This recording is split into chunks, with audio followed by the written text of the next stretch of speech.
Welcome back everybody, this is Red Skull again, pleasing you with another video. This time I've got something very special for you, the big Chivalry 2 new players guide. In this video I'll go over basic combat mechanics and common misconceptions made by people that are either completely new to the game or have played other similar games and therefore didn't bother playing the tutorial, and give you some tips on how to win more and get better at Chivalry 2. So, if you're either completely new to the game or come from Motto and belong to the herder combat bag no skill required squad because you just constantly die trying to kick people out of their swings, this video is exactly for you. After watching this, you will no longer need to cry or wonder why you died, and hopefully get a better understanding of how combat in Chivalry 2 actually works and what you need to do in order to defeat your enemies. Before we get into the actual video, I have to give a huge shout out to The Punisher.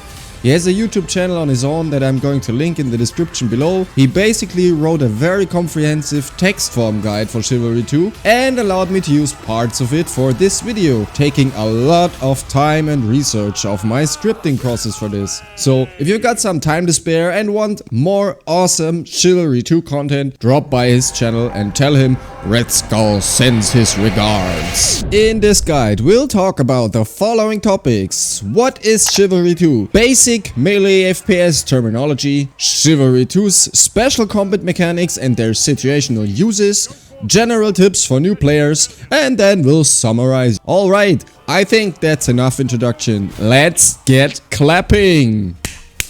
What is Chivalry 2?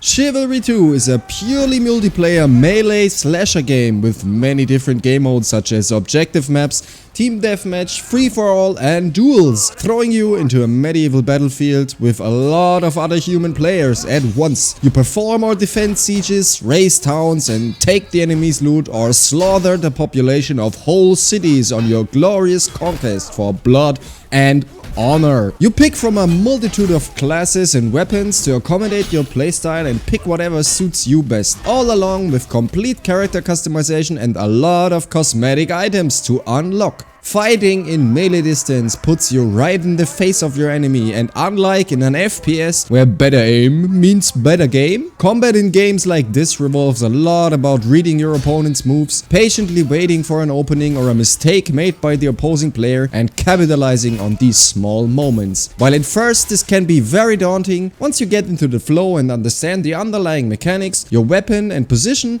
you'll start to feel like a knight in full plate armor mowing down peasants with a sharp and very pointy sword. The learning curve is steep at first, but getting the hang of it is really rewarding, and there's a lot of fun to be had in any of Chivalry 2's modes. To get you to understand how combat and defeating your enemy works, I'll have to explain some basic terminology to you. These terms are mostly used universally in all melee first-person slasher games and define some of the basic principles of combat. Let's start with probably the most important one: initiative. If you're familiar with TTRPGs like Dungeons & Dragons or Shadowrun or the likes of it, you'll know the term.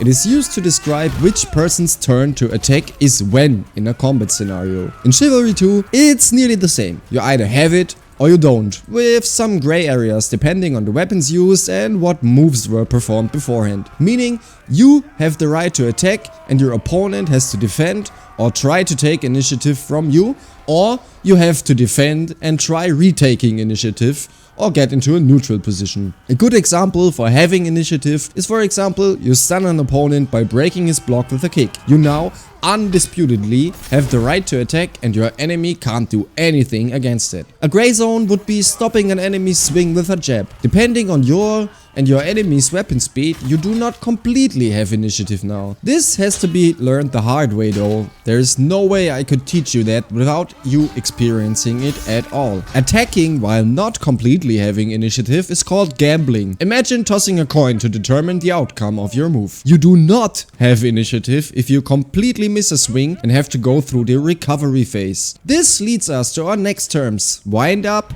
release, and recovery. Wind up basically describes the part of the attack animation where your weapon does not do damage yet and your character prepares to swing. During wind up, you have complete control of your crosshair and direction you look in. You can turn around completely or even do a 360 if you want to. You can cancel the attack using V or feint into another attack by executing the command for it. This changes during release. Release describes the part of the animation where your weapon can hit one or multiple enemies and does apply its damage if not blocked or evaded. In this phase, Chivalry 2 applies a turn cap and your turning speed will be toned down significantly to prevent the so-called ballerinaing, where people do pirouettes while swinging the weapon and can hit in a complete circle. During this phase, you are committed to the attack. You can no longer cancel or feint into something different during this phase. Caution! Some people still manage to execute these ballerina moves during the Chivalry 2 alpha and beta tests by increasing their mouse sensitivity to ridiculous levels, but their effectiveness is highly toned down compared to other games by the ability to just hold block in Chivalry 2. Recovery follows right after the release phase and describes the time frame until you can execute another attack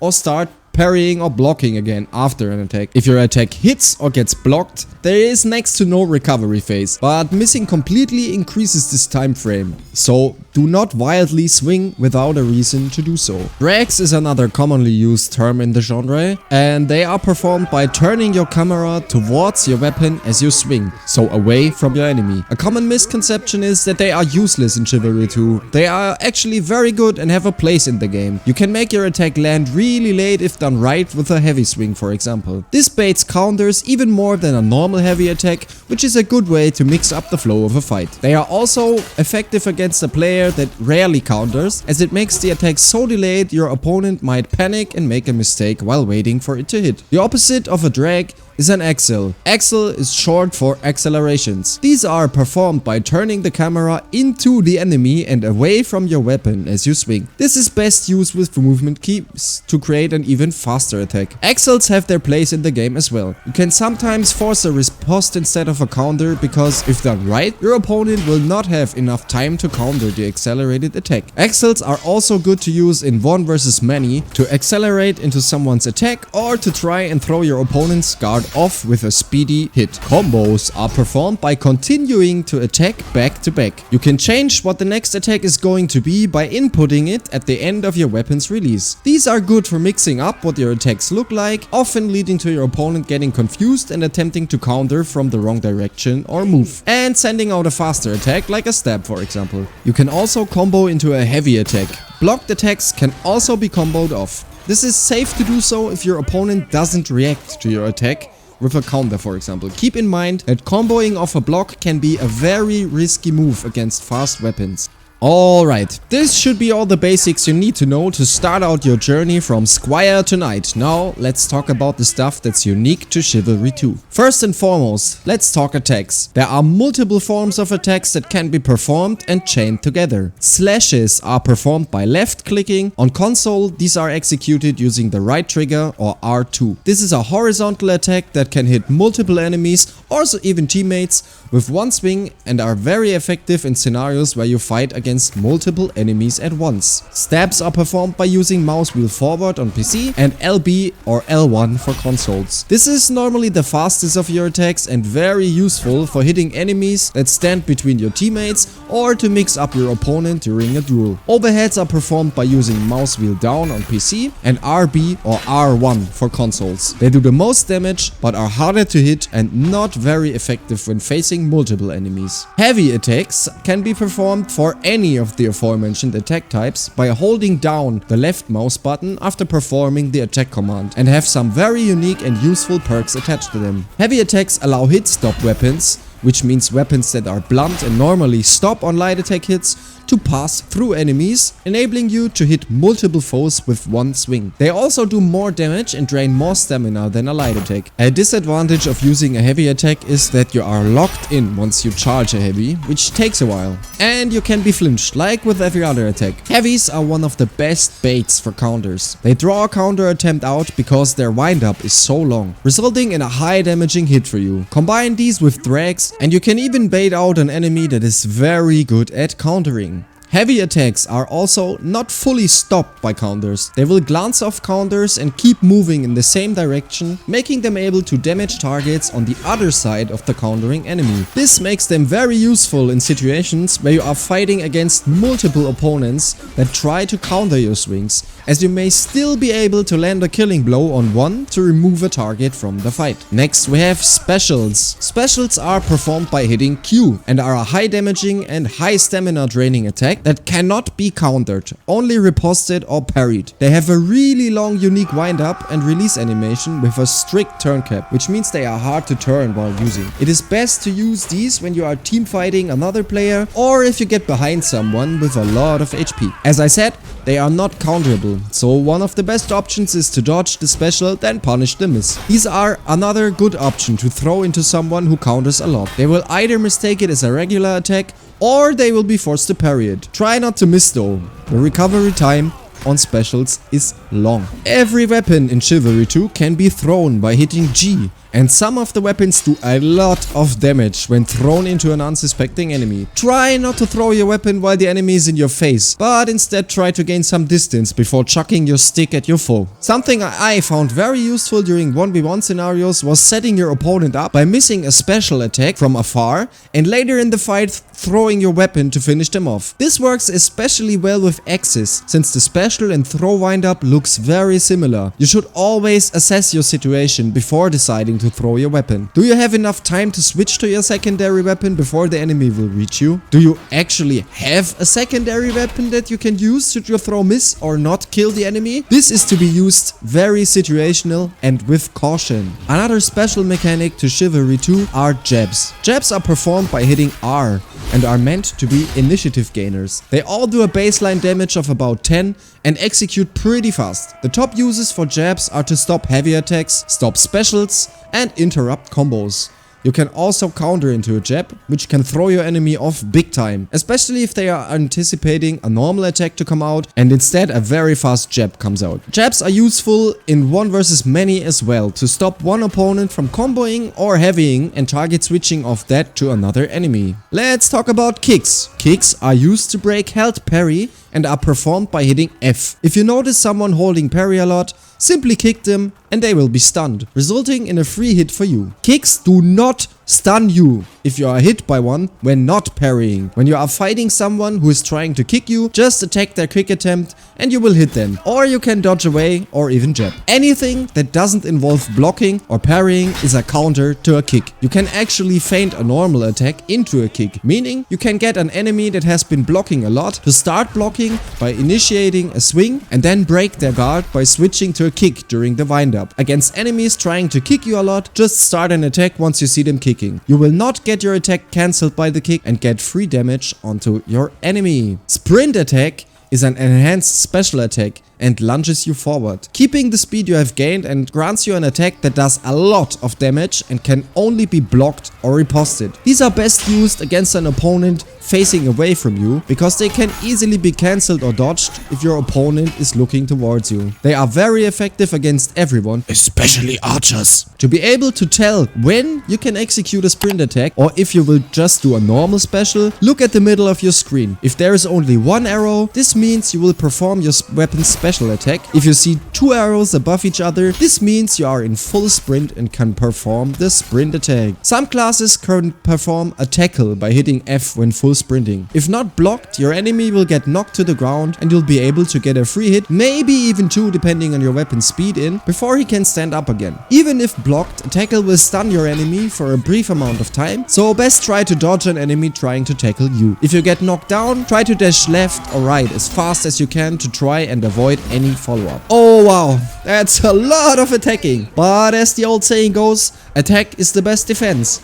This is not always the case though. Sometimes defense is the best attack. So let's talk about the defensive options you have in Chivalry 2. First and foremost, we'll talk about footwork. No matter what type of situation you find yourself in, movement or footwork will always be the deciding factor to success for winning against all odds. Footwork can be used defensively and offensively, running at your opponent or running away. You should, in a 1 versus many scenario, always try to be on the outside of the fight. If you are caught in the middle and get surrounded by enemies, the chance of making it out alive are a little little to none, even if you are a very skilled fighter. Footwork is basically another mechanic that you should be using. If you simply feel overwhelmed or think you are about to be surrounded, simply back off.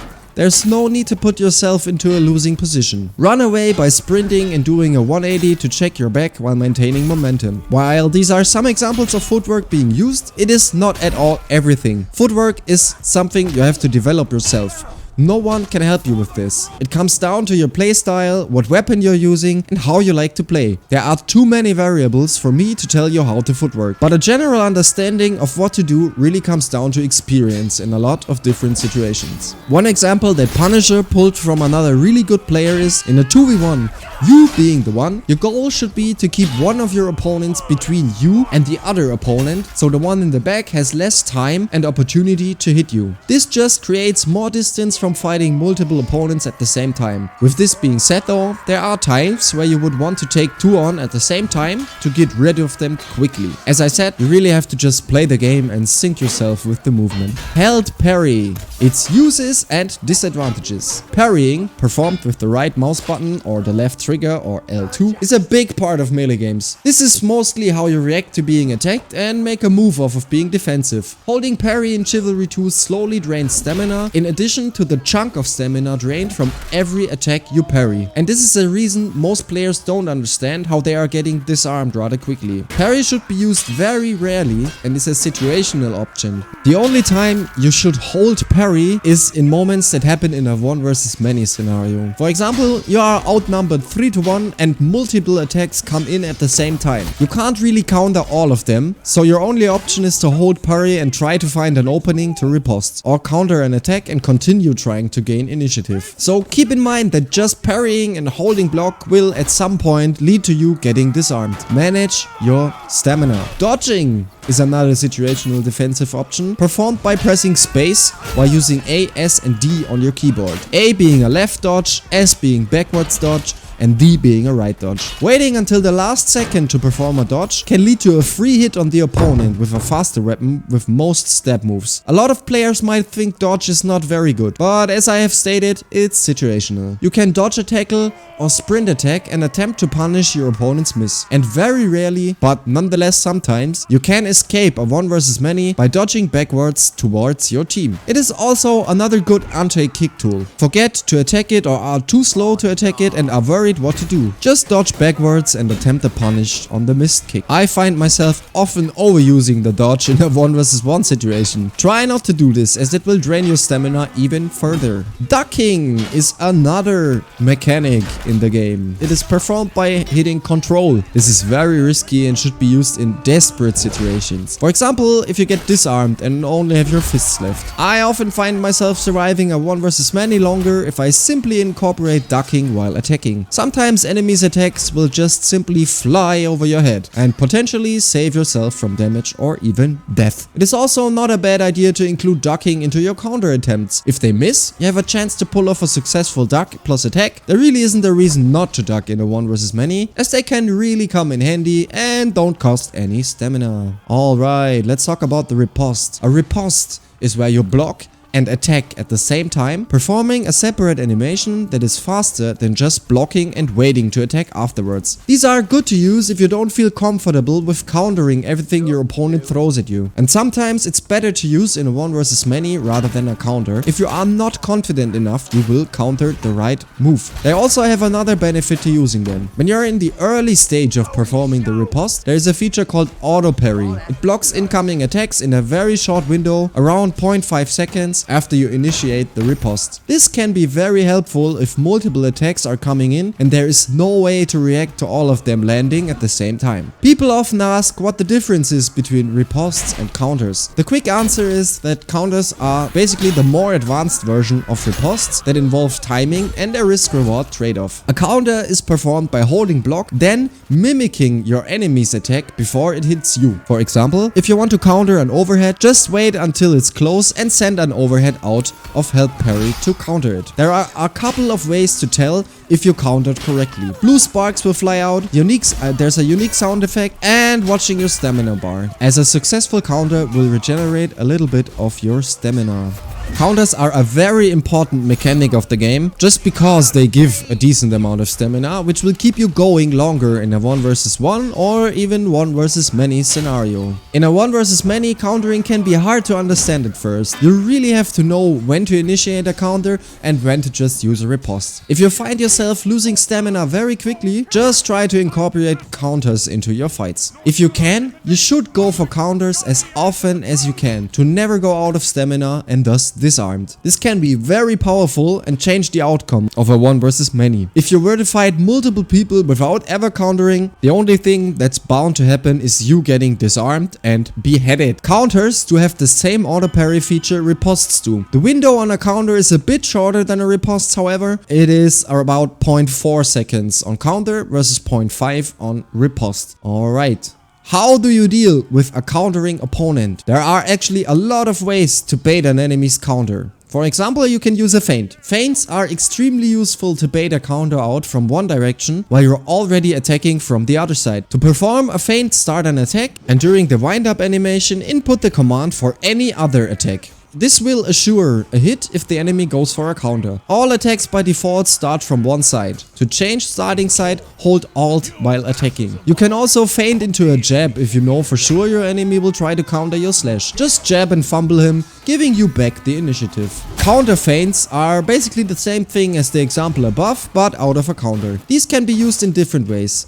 First, to bait a counter, and second, to help you read your opponent's counter feints. Here is an example from Punisher's guide of counter feint matching, as he calls it. Player 1 sends out a slash. Player 2 counters the slash and feints his counter into an overhead. Player 1 initially saw the slash, so he attempted to counter it. Then, he sees it get feinted into an overhead, so he also feints into an overhead, resulting in a successful counter for player 1. So basically, you can use this to help read counters and exchange counters back and forth for a while. You will eventually need to mix it up. A heavy attack is one example of a great mix-up. Alright, my trusted squire. You now know all about the ways of the knight. Time to give you some practical tips to improve your performance during your matches and help you get to the top of the leaderboard quickly. First thing first, stick to a weapon and class you like. This will greatly help you improve your overall gameplay and get you familiar with all the aforementioned mechanics, especially the movement. If you try a new class and weapon or both every match, you will never be able to know the speeds and angles your character and weapon attacks at and start every match from zero. Try getting good and familiar with 1 or 2 weapons you really like before switching it up. Second thing, stay out of the blobs. Try to avoid being the front line. People will block your movement, hit you from behind, lock you in and get you killed. Stay on the outside of skirmishes and try to get behind the enemy. Play the objectives. There are a lot of distractions and small fights going on all over the maps. Getting distracted won't help you get points and move the objective bar forward. If you have to fight away from an objective, maybe because you get ganked running there or something else happens, it is okay to kill your enemy, but maybe try and get closer to the actual map objective while doing it, so your teammates can help you faster if you need it. Fighting near objectives will also give you more points for kills and assists and therefore get you higher on that tasty leaderboard. Use your class abilities. There are certain moments where you should save your firebomb for a special moment. For example, tight and hard to push through choke points or meatballs on the Rudhelm Mason Heir. But most of the time, it's best to use the abilities fast and start regenerating it again pretty much right away. A well-placed firebomb can do a lot of damage to your enemies and significantly weaken their onslaught. Pick up wounded teammates. Do I need to say more? I don't think so. You want to get picked up when you're downed, so give back the favor. Avoid fair fights. Especially as a beginner and on objective maps, try to not fight fair. In War and Love, everything is okay, right? Take every advantage you can get over your enemy and use it. Make use of your weapon throw. Especially as a class with multiple weapons, throwing your weapon into the face of your enemy can often catch them by surprise or outright kill them. Do it! If you're in a situation where you are outnumbered, try to keep a distance from your enemies and maybe get them to even hit each other. Friendly fire doesn't do a lot of damage, but it will help you if they keep hitting each other over and over again. On the other side, when you have to fight in a group, or in a choke point, like a door frame for example, make use of overheads and stabs. This will make hitting enemies easier and you avoid damaging your meat shield. When fighting multiple enemies at once, use target switches. Counter the attacking guy and direct your counter attack to one of the other dudes trying to get in position that isn't prepared for an attack. This will greatly help you in these situations. There is no honor in death. If you can't win a fight, try to run away and heal up or find a teammate to help you. Try both camera modes. I started out playing in first person and not really liking third person mode, but after trying it out for some time, found out that for me, third person gives me way more overview of my surroundings and allows me to perform better overall. I can't set this in stone for you, you'll have to figure that out for yourself. If you are serious about improving your gameplay, record and rewatch it.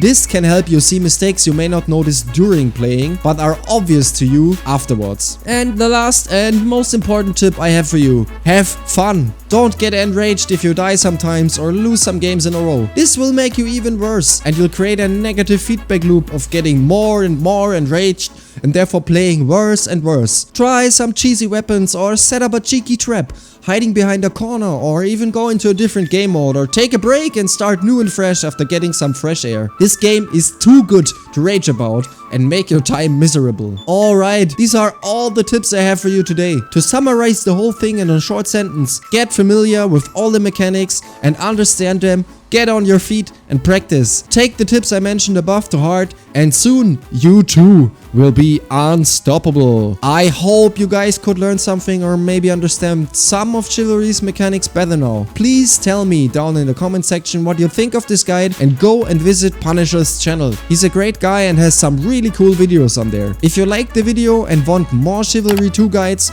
consider subscribing to this channel. I plan on doing more in-depth guide about the maps and maybe even specific weapons if you want that kind of stuff. As always, I have been Red Skull. You guys have been awesome. Stay healthy and see you on the battlefield.